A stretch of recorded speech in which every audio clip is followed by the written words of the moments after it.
And we are back. Raiders franchise. In the last episode, we won against the Titans, where we won 23-17, and what was a very good game. We dominated, and then we let them sneak back into the game, and we were ultimately able to finish it out. And in this episode, we're going against the Kansas City Chiefs with a very big expectations on the line. As you see, we currently hold the number one seed with sole possession with teams like Denver, Houston, and New England all right behind us. But if we win this game, we would pretty much clinch a playoff spot. Obviously, that's what we're going for due to, the other teams playing each other. Our spot would pretty much be locked. So we're obviously hoping for that. Plus, it's Kansas City. We could pretty much knock them out. They cannot stop the pass. They're underperforming right now, and we can play into that. Balance the targets, keep them guessing, and they'll fall apart after a few drives. The confidence is not there for them. Do you agree? Yeah. Toss the ball around. All good to me.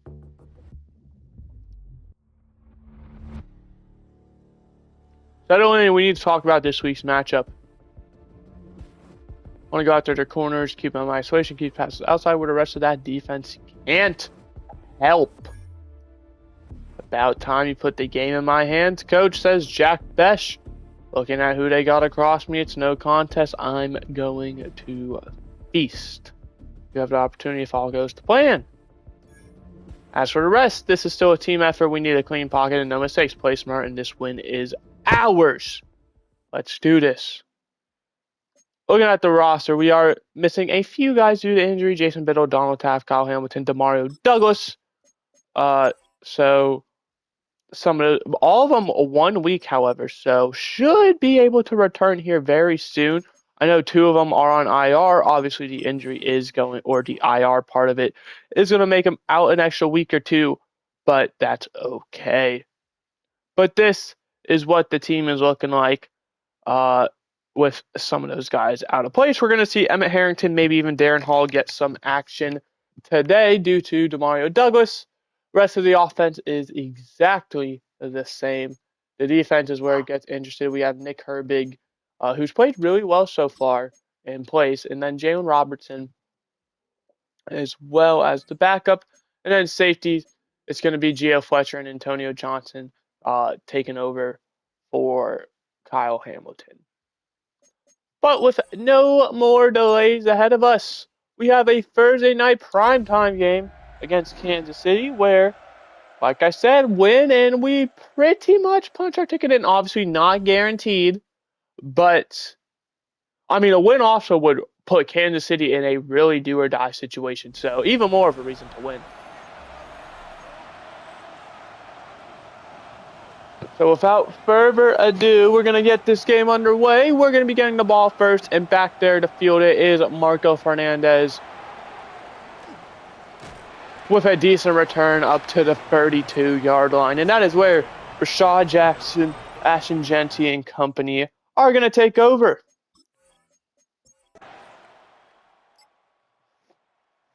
And we're going to start with a 9-yard rush and then another 9-yard rush. Why not? Get 18 yards on a first down and then 7 yards for Rashad Jackson. Let's keep doing that. Charles Grant, our right tackle, injured on that play. 14 yards to Besh for the first. Khalid Lowell with 6 yards. And then 7 yards for the first down, putting us in the red zone. Hop into slow motion here. Watch this play out. Lowell is still the back out there. 2 receivers with Fernandez and Besh.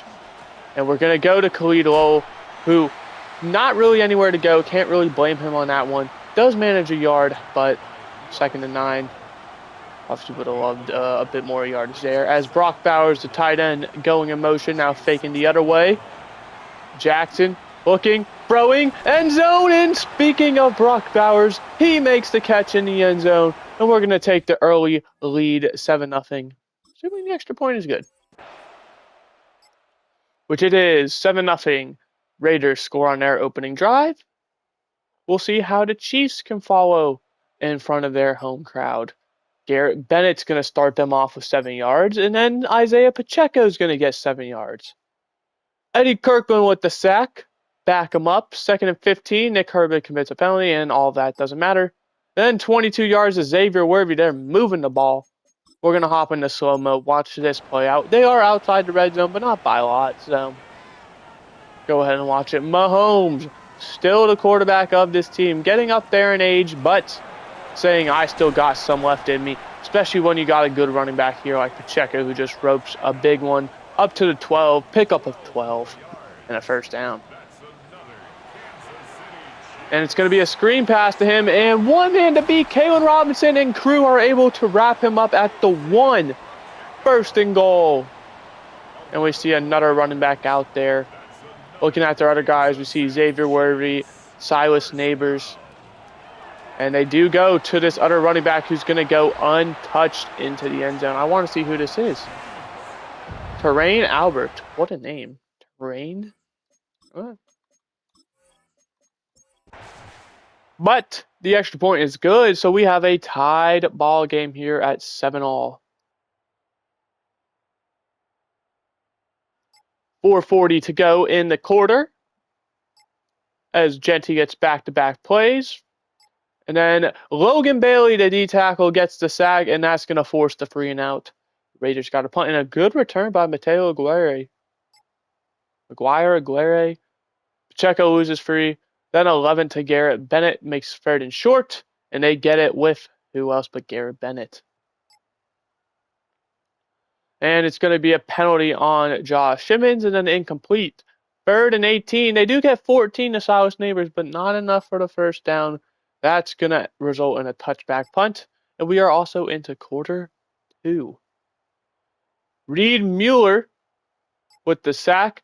15 for Besh, but going to be just short. And we're going to have to punt it again. Pinned inside the 10, though. No return there. Eric Wagner able to stop it.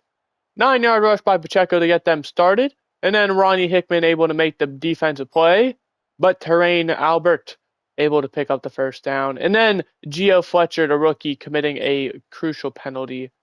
7 yards for Pacheco for the air. And Kobe Dean with the pass breakup. 3rd and 3. Mahomes is able to take it himself for the first.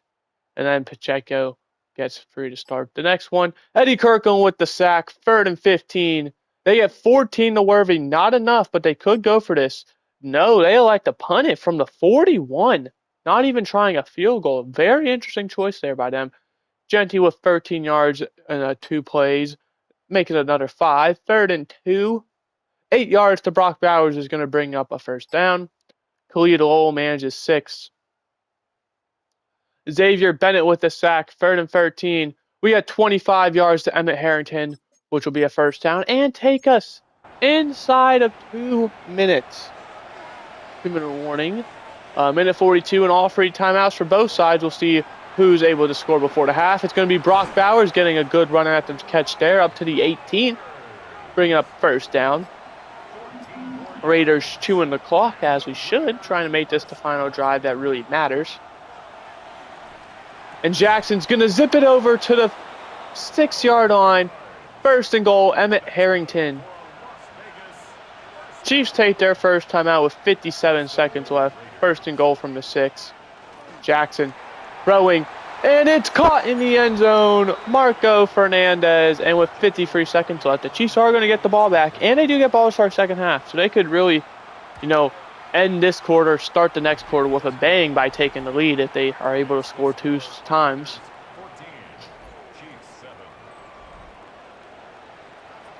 Unless they're both field goals.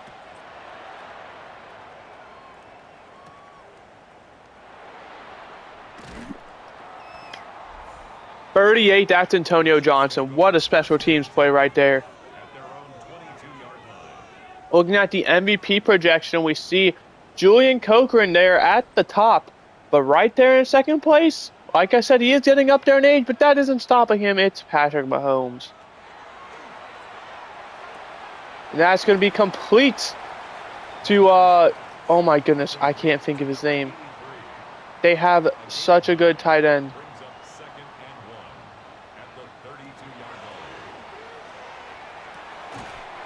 We're backing out. I have to see his name. Juan Medrano. He is a amazing tight end. 7 yards, by the way, to Garrett Bennett for the first. And it's crazy that, you know, he plays for the Chiefs as well, Madrano, because you look at this team who obviously had Travis Kelce for all those years, and then they immediately are able to replace him with another top-tier tight end.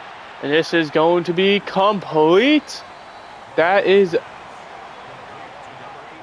Bennett, maybe?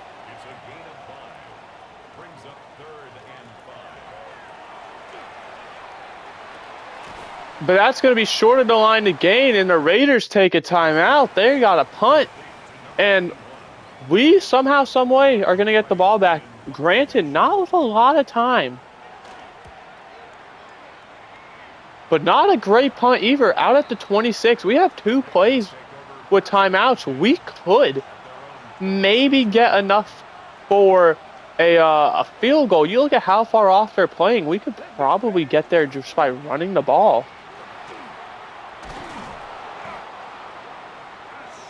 Yeah, and now, if we're able to manage a pass that's able to get us there, we could get a field goal.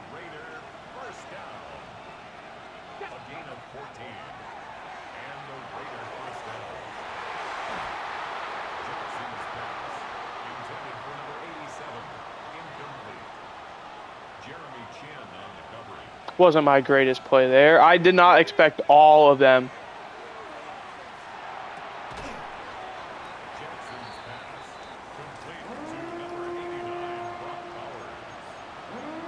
Where is Hail Mary at?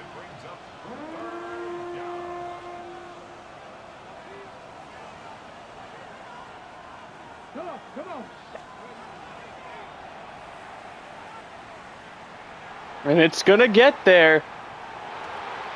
And it falls incomplete. So we lead 14-7 to end the half, with the Chiefs getting the ball to start the second one.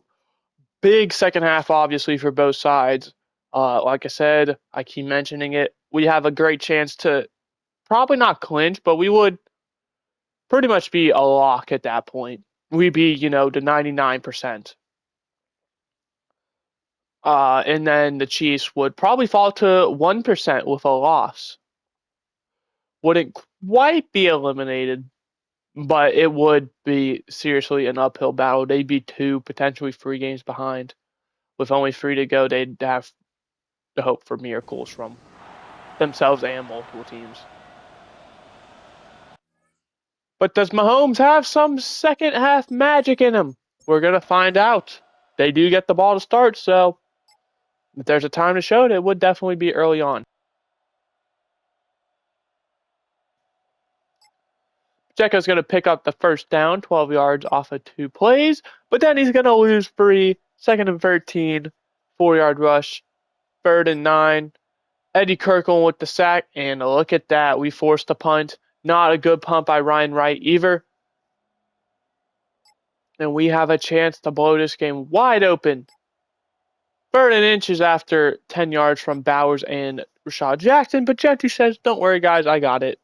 As he gets to first, and then 3 yards on top of that. Incomplete pass. 3rd and 7. Marco Fernandez able to get 14 in the first. Genty with 3. And then 4. 3rd and 3 now. Oh, Khalid Lowell loses 3.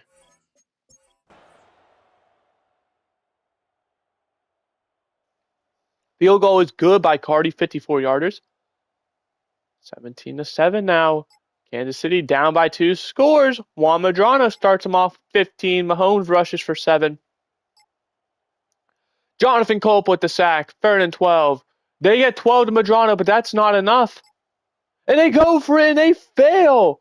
And I mean, if we're not able to take advantage of this, 6 yards for Lowell. 9 yards for Bowers for the first. 7 yards to Emma Harrington. We're in the 4th quarter as well. 3rd and 3. We get 9 with Lowell. Ashton Gillett. 19 yards to Bowers. 1st down at the 10. So it looks like we can still get the 1st down technically. Just barely, but most likely not. A touchdown with the extra point would make it 17, which would be 3 scores. Even with, Patrick Mahomes being on the other side of that ball, I don't think it's going to matter. I think 17 in the fourth is going to be a bit too much to come back from. Check down to Genty. He's going to get absolutely destroyed. Third down from the 11. We have not moved the ball at all. In fact, it looks like we've gone backwards by just a tiny amount. And Rashad Jackson tries to run for it himself.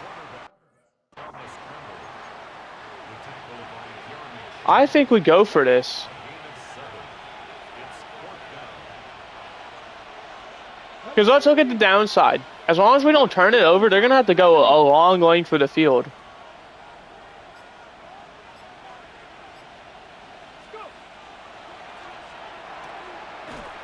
And Brock Bowers gets his touchdown, his second of the game. And we're going to take the lead 23, potentially 24. Yes, to 7.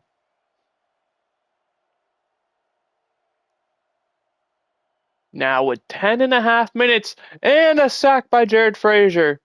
11 yards to Garrett Bennett. 3rd and 8. 14 yards for John to get out of that situation. Clock is against them. Scores against them. They've got to be fast. And back-to-back incompletions definitely isn't going to help. But 15 to Xavier Worthy might. 3 yards from Mahomes on a scramble. Incomplete pass. Royster able to knock that one away. Another incomplete pass. They can't kick the field goal. And they do. So 24-10, we got a 14-point game. They're going to need to be very fast, force the stops, and, score fast. They can't afford to, let us chew this clock. But we get the first down with a combined effort from Genty and Fernandez. Less than 6 to go. 22 yards to Fernandez, and that might be the dagger because we are in field goal range. This late in the game, obviously, they're going to have to force a turnover. Genty fights for 8 yards up to the 17. We're not a very pass-heavy team. And that's okay. We don't need to be. All right, when we have the best running back ever, we don't have to say, hey, do your thing, Rashad Jackson. Injury timeout, 276. Is that Caleb Rogers? It is. Lee Dole, by the way, able to pick up the first. At the 12-yard line, clock stops due to the injury. And Genty, with decent running room, he's in from 12 yards out. And that will do it. We put up a 30 bomb on Kansas City. The fans are not happy about this in Arrowhead, obviously. Last thing you want is for your season to pretty much be over at the hands of your division rival. One of.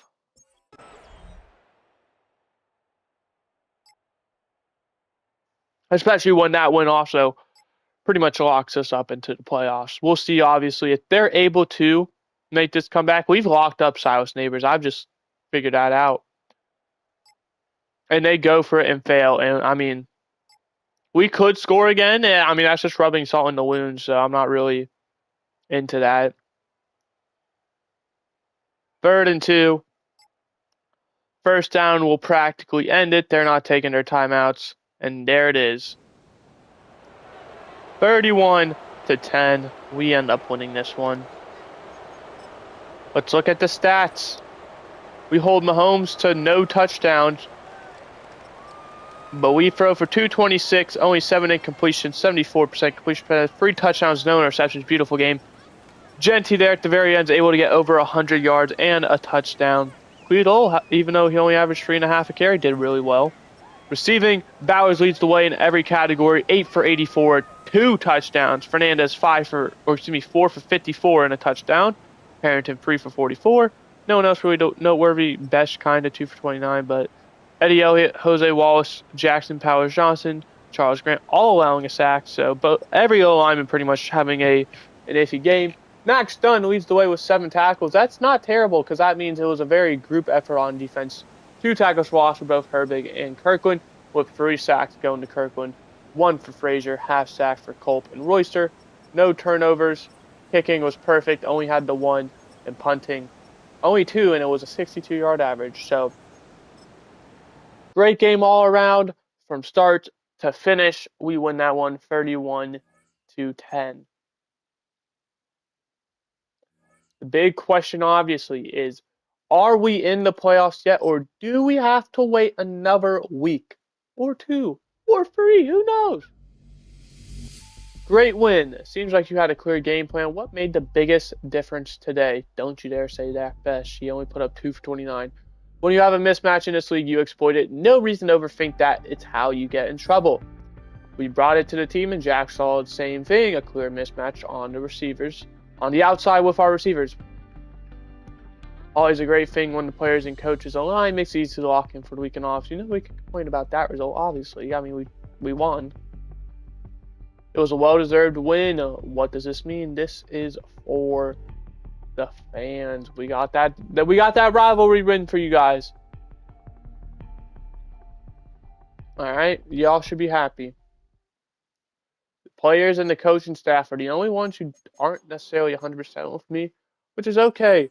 We're gonna go ahead and advance. I just realized we didn't see the halftime report, did we? So we'll go ahead and watch the weekly recap for that sake. The Broncos lost, so that's really good for us. Obviously, that was a really big game. But with them losing, it does also give us a bit of wiggle room in our division. But we have our weekly recap. We're going to start with the Raiders and the Chiefs. That's us. And it's Brock Bowers. He's open and he secures the grab. 1 of 2 that he made that game. 31-10. We win and we improve to 11-3. Chiefs fall to 6-8. Not quite out of it, but their hopes, like I said, hanging on by Fred. Patriots and Bears, 9-4, 10-3 should be a fun one on paper. And it's going to be Drake May throwing, and it's intercepted, jumps it, and he has blockers. And that's going to be a pick six, 24-16. The Bears win that one. Great heads up there by the Bears. And another one, 2 7-6 teams. Great chance to help with the push. These are probably 2 teams on the outside looking in, but definitely not out of it. It's going to be Jordan Love throwing into the end zone. He gets his feet down in bounds. 33-21. The Packers improve to 8-6. Saints fall to an even 7-7. And with that being said, that is going to do it for the recap. We're going to take a look. Well, we'll do our training first. We always do our training before because we like to know going into the next episode, the next game, what we're going to be dealing with. If there's going to be any guys who are going to be injured, any guys who might be coming back from injury. And we are going to be without both Biddle and Taft, who are on IR. Are we able to bring either of them back? No, not yet. I believe next week we can bring back Biddle. Taft is going to be a bit longer, I believe. But taking a look at the playoff picture, we still hold that number 1 seed. Chicago, with the huge win, maintains their number 1 seed status. Looking at our conference, though, we have a 2-game lead with Denver, Houston, and New York. And New England. No, New York didn't lose. New England, all losing their games. So we can afford to lose 1 game. We haven't quite locked up the playoff spot. As you see, the 7th seed is New England at 9-5, but you have teams like the Ravens, the Bengals. Is that it? I'm looking for who is seed number 10? Oh, Pittsburgh and Cleveland. Wow, that's a great division right there. They're all 8-6. They're all right around that same record.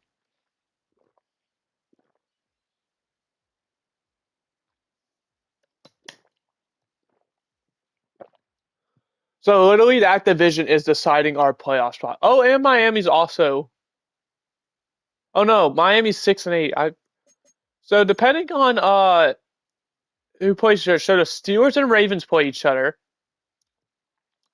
That's good. We need them to play each other. So the Steelers and Ravens, we need the Bengals to play the Browns at least one more time, which they do. So we have two winners there. The best case scenario is, well, let's look at Cleveland first, because the scenario is very simple. No. Okay. Best case scenario is, and then one more team. We got to look at the Ravens.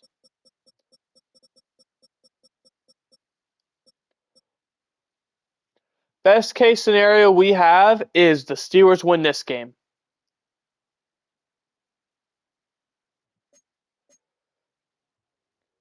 If the Steelers win, then they have to play both Cleveland and Cincinnati, who we just need one of those two to win, obviously. One of them.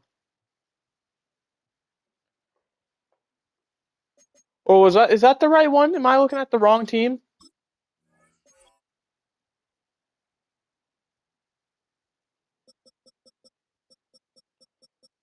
Do Steelers and Bengals play? Am I tripping? They do. So our easiest path is obviously one of them losing a game. The best path that I see is from a competitive standpoint. Pittsburgh would have to win. Cincinnati would have to win, and Cleveland would have to win this week, which would keep them all. They're going to be competitive regardless. Whatever. We're in a good spot because at least two of Pittsburgh, two of them are guaranteed to lose because the Steelers and Ravens play each other, and the Bengals and Browns play each other.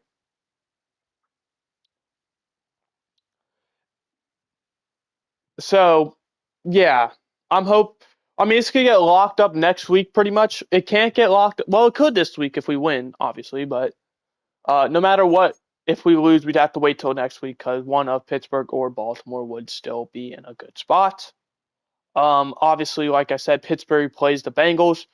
If we could just hope for literally a chain reaction, the Bengals, or excuse me, the Steelers beat the Bengals first week, the next week the Bengals beat the Steelers, and then the next week after the Browns beat the Bengals, it would only be Cleveland, who we can just hope would lose one final game as well. But anyway, I'm done explaining it. I'm frying my own head trying to do this. I hope you guys enjoyed. I did. I'll see you guys next time where we play the Broncos, where we're a winning in. Goodbye. Hope you enjoyed.